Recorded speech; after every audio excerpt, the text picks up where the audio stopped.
देव भय वरदान। जय जय श्री गणेशाय नमो नमः। वक्रतुंड महाकाय सूर्यकोटि संप्रभा निर्विघ्नं मम देव शुभ कार्येषु सर्वदा। जय जय श्री गणेशाय नमो नमः। कंठे यस्य विराजते ही गरलम गंगा जलम मस्तके वामे यंग गिरिराज राजतनेजा भवानी पति। नंदीश कंठ गणराज सहित श्री विश्वनाथ प्रभु।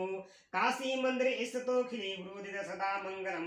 कपूर गौरम करुम तारम संसार सारम मुजगेंदहारम सदा वसंतम हितारविंदे भवम भवानी सहितम नमामि। करिदंडपत प्रेम दे शिव सन्मुख कर जोरे विनय करत गद गद सुमुज घोर गति मोरे। बोलो हर हर महादेव सदा जय करो। अखंड नंद बोधाय शिष संताप हरिणे सच्चिदानंद रूपाय तस्मै श्री गुरुवे नमः। अखंड मंडलाकारं व्याप्तेन चराचरं तत्प्रदर्शितेन तस्मै श्री गुरुवे नमः। अज्ञानतिमिरान्धस्य ज्ञानरजसकालाय चक्षुर्मिलितं येन तस्मै श्री गुरुवे नमः। गुरुर्ब्रह्मा गुरुर्विष्णु गुरुर्देवो महेश्वरा गुरुर्साक्षात् परब्रह्म तस्मै श्री गुरुवे नमः। श्री गुरुचरण सरोज रज निज मन मुकुर सुधारे वरनहु रघुमल बिमल जसु जोदायक पलुचारे। बुद्धिहीन तनु जानिके सुमरौ पवन कुमार बल बुद्धि विद्या देहु मोहि हरौ कलेश विकार संकट मोचन सदा जय जय करो। ओम नमः शिवाय हर हर महादेव शंभु अविनाशिनी मंगलकारी नमोस्तुते मुनि सदा जय जय करो।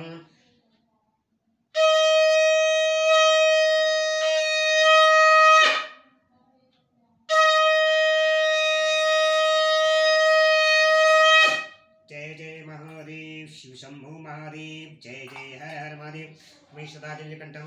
ओम नमः शिवाय ओम नमः शिवाय जय महादेव शिव नमः शिवाय। यूट्यूब चैनल के माध्यम से सबको सीताराम बोलो। जय सीताराम नमः शिवाय ओम नमः शिवाय हर हर महादेव तुम्हें सदा जय जयकार हो। मैं यूट्यूब चैनल के माध्यम से श्री शिव महापुराण कथा भक्तजनों आप सबको सुना रहा हूँ। जो कल कथा मैंने सुनाई थी धम्म की तपस्या और विष्णु द्वारा उसे पुत्र प्राप्ति का वरदान, शंखचूड़ का जन्म तप और उसे वर प्राप्ति, ब्रह्मा जी की आज्ञा से उसका पुरस्कार में तुलसी के पास आना और उसके साथ वार्तालाप, ब्रह्मा जी का अपना हुआ प्रकट होकर दोनों को आशीर्वाद देना और शंखचूड़ का गंधर्व विवाह की विधि से तुलसी का परिग्रहण करना, जो कल कथा मैंने सुनाई थी। आज जो मैं यूट्यूब चैनल के माध्यम से श्री शिव महापुराण कथा रुद्र संहिता से सुनाने जा रहा हूँ, शंखचूड़ का असुर राज पर अभिषेक और उसके द्वारा देवों का अधिकार छीना जाना और देवों का ब्रह्मा के शरण में जाना, ब्रह्मा का उन्हें साथ लेकर विष्णु के पास जाना, विष्णु द्वारा शंखचूड़ के जन्म का रहस्योद्घाटन और फिर सबका शिव के पास जाना, शिव सभा में उनकी झांकी करना तथा अपना अभिप्राय प्रकट करना। जो इस कथा को सुनेगा आगे शेयर करेगा, लाइक कमेंट करेगा और मेरे चैनल को सब्सक्राइब करेगा। भगवान सदाशिव उसमें माता गौरा पार्वती सदा कृपा बनाए रखेंगे। और सावन का मास चल रहा है, भक्तजनों शिव पुराण कथा समय निकाल कर जरूर सुने। हर हर महादेव को सदा जय जयकार। शरद कुमार जी कहते कि महर्षि से जब शंखचूड़ ने तप करके वर प्राप्त कर लिया और वे विवाहित होकर अपने घर लौट आया, तब दानवों और दैत्यों की बड़ी प्रसन्नता हुई। वे सभी असुर तुरंत ही अपने लोक से निकलकर अपने गुरु शुक्राचार्य के साथ ले दल बनाकर उसके निकट आए और विनय पूर्वक उसे प्रणाम करके अनेकों प्रकार से आदर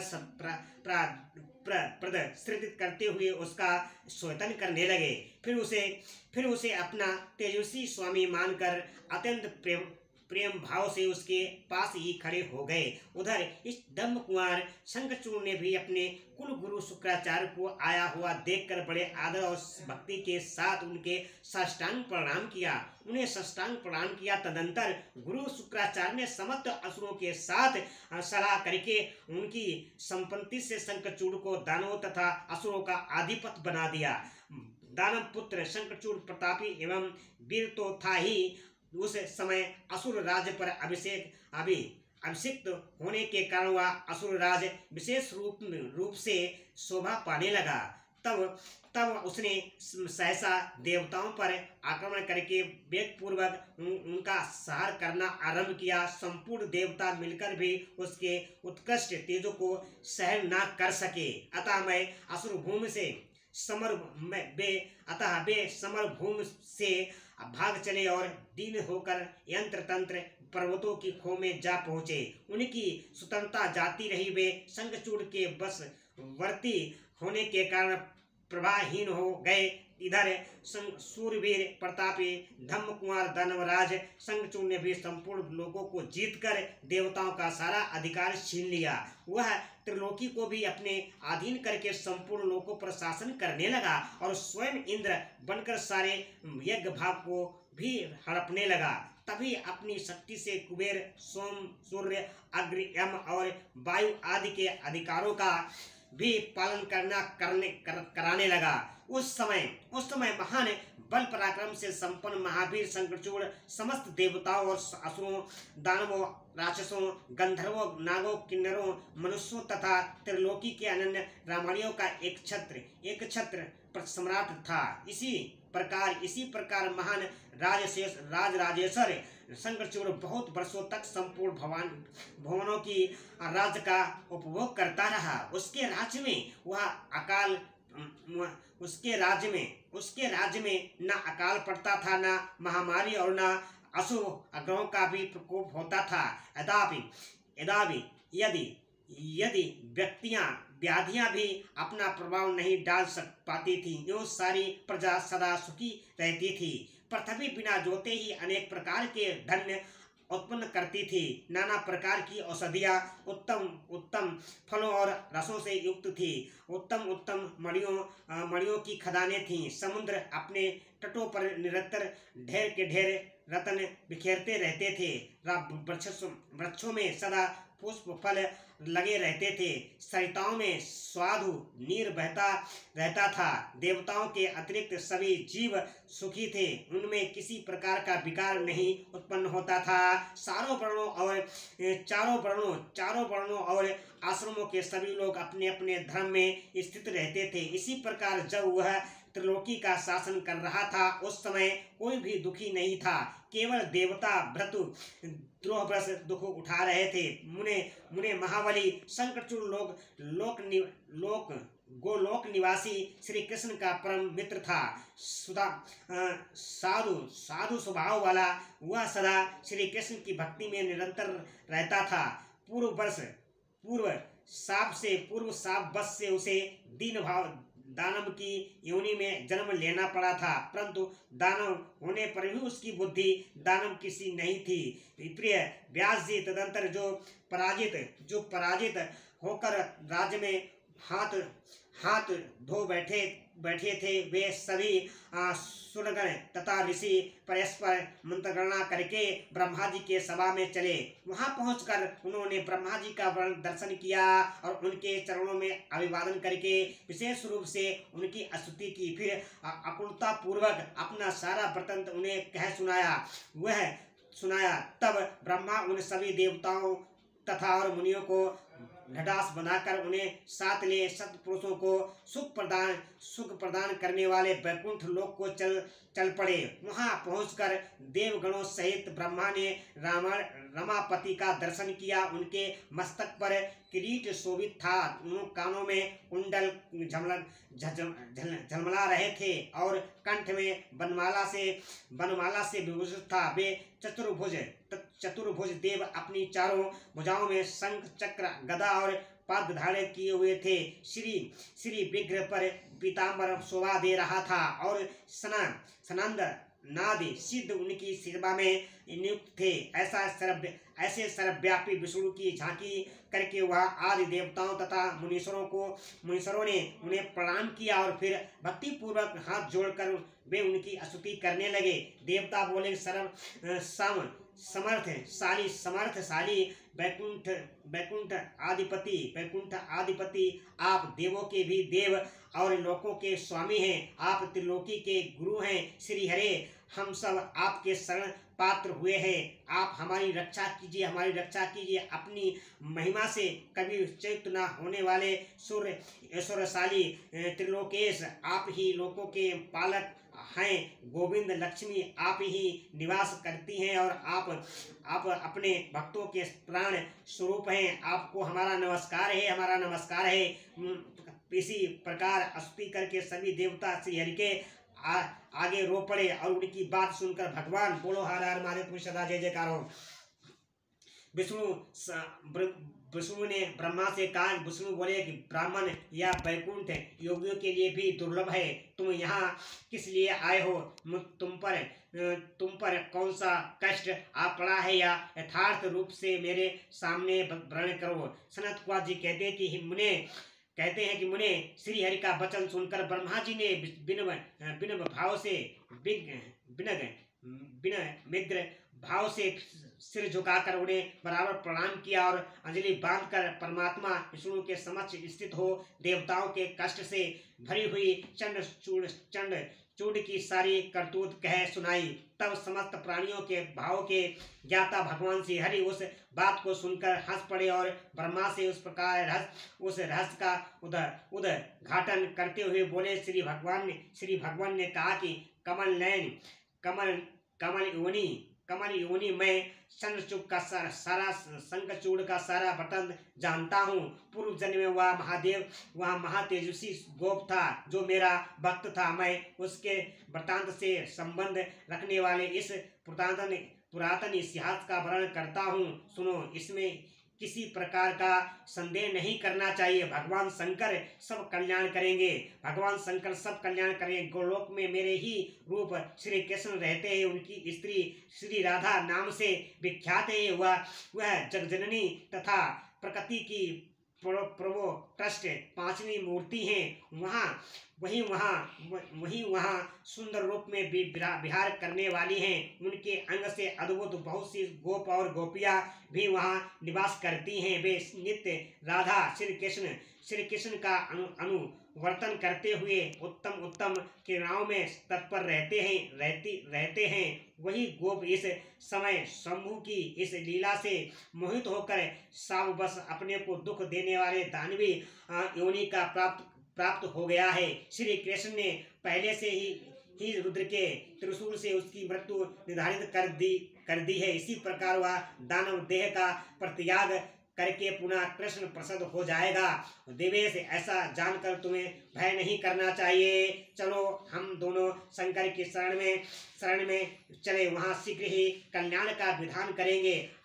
हमें तुम्हें तथा समस्त देवों को निर्भय हो जाना चाहिए। बोलो हर हर महादेव सदा जय जयकार। सनत कुमार जी कहते कि मुने यूं कहकर ब्रह्मा सहित विष्णु शिवलोक को चले। मार्ग में वे मन ही मन भक्त वत्सल सर्वेश्वर शंभु का स्मरण करते जा रहे थे। व्यास जी इसी प्रकार वे रमापति विष्णु ब्रह्मा के साथ उसी समय उस शिवलोक में जा पहुँचे जहाँ महान दिव्य निराधर तथा भौतिकता से रहित हैं। वहां पहुंचकर उन्होंने शिवजी की सभा का दर्शन किया। वह ऊंची एवं उत्कृष्ट प्रभावशाली सभा प्रकाश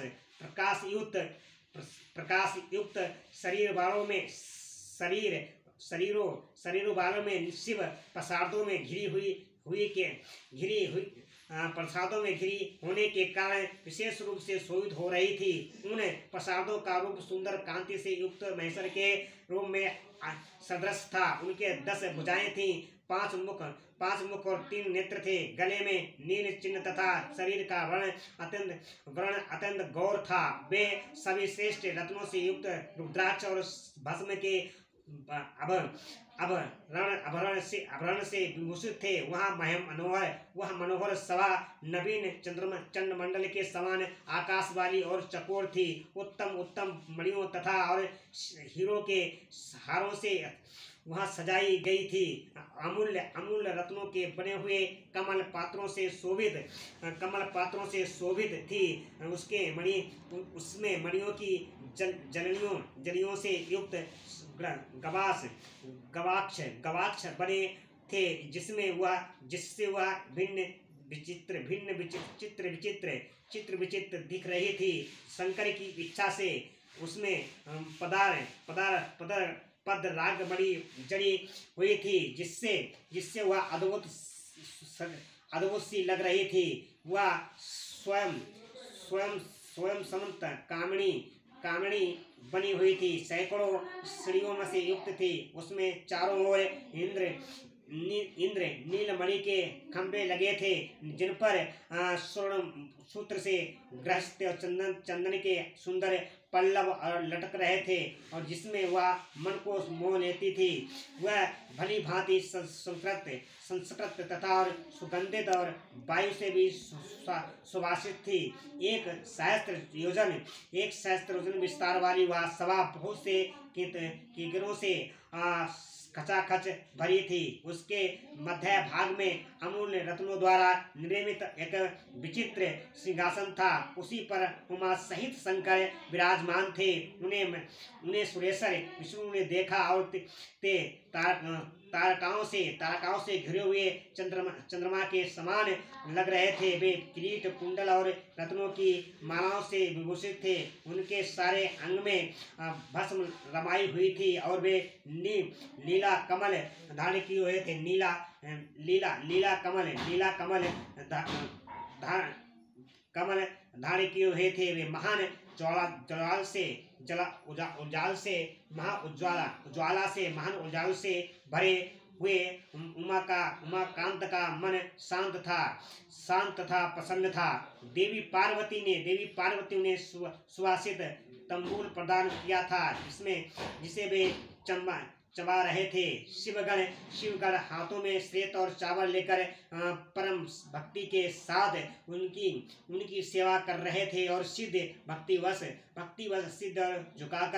सिर झुकाकर उनके स्तवन में लगे थे। वे गुणातीत और परेशान त्रिदेवों के जनक, सर्वव्यापी, निरवकल्प और निरंकार, स्वेच्छानुसार साकार और कल्याण स्वरूप, माया रहित, अनजन्मा, आद्य, माया के भी आदेशर, प्रकृति और पुरुषों में भी प्रयत्पर, सर्व समर्थ और परिपूर्णतम और सदा समता युक्त हैं। ऐसे विशिष्ट गुणों से युक्त शिव को देखकर ब्रह्मा और विष्णु ने हाथ जोड़कर उन्हें प्रणाम किया, और फिर वे स्तुति करने लगे। विविध प्रकार से स्तुति करके अंत में बोले, भगवान आप दीनों और अनाथों के सहायक, दीनों के भी प्रतिपालक, दीन बंधु, त्रिलोकी के आदेशर और शरणागत वत्सल हैं। गौरी हैं। उद्धार कीजिए परमेश्वर, हम पर कृपा कीजिए नाथ, हमें आपके ही अधीन है, हम आपके ही अधीन हैं। अब आपकी जैसी इच्छा हो वैसा करे। बोलो सदा जय जयकार। ओम नमः शिवाय, ओम नमः शिवाय, जय महादेव शिव नमः शिवाय, जय बोलो गौरा पार्वती माता भोलेनाथ तुम्हारी सदा जय जयकार। ओम ब्रह्मा विष्णु महेश तुम्हें सदा जय जयकार। ओम नमः शिवाय, जय जय महादेव शिव शंभु। ओम हर हर महादेव शंभु। अविनाशिनी मंगलकारी नमोस्तुते तुम्हारी सदा जय जयकार। हे ब्रह्मा विष्णु महेश देवाय नमः। हे परमात्मा परमेश्वर तुम्हें सदा जय जयकार। ओम